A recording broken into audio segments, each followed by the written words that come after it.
तर बघू शकता पूर्ण किचन अस्तव्यस्त आहे. किचन काय पूर्ण घरच अस्तव्यस्त आहे, कारण यावेळी सगळी साफसफाईची कामं सुरू झालेली आहेत.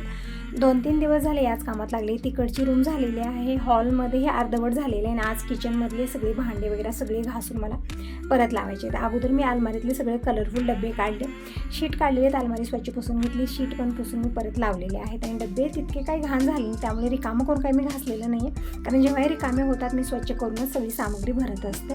तिकडे सगळे डबे पुसून मी परत अलमारीमध्ये लावलेले आहे. तर अलमारी सेट झाली किचनची. आता नंबर आहे रॅकचा. तर रॅकमधले सगळे भांडे काढून पूर्ण रॅक रिकामं करून घेतलं, कारण रॅक ना जागेवरच मला स्वच्छ करावं लागतं. ते इतकं मजबूतीनं बसवलेलं आहे की निघतच नाही. रॅक पण स्वच्छ केलं, सगळे भांडे मी छान घासून पुसून रॅकला लावलीत, म्हणजे किचन सेट झाली. आता नंबर आहे हॉलचा.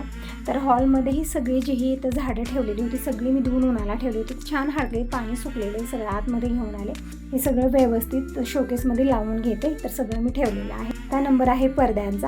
तर पडदेही लावून घेतले. तर पूर्ण घर छान डेकोरेट झालेलं आहे आणि खूप सुंदर असं वाटत आहे. तुम्हाला हे सगळं कसं वाटलं सांगा आणि लाईक जरूर करा. Bye bye, take care.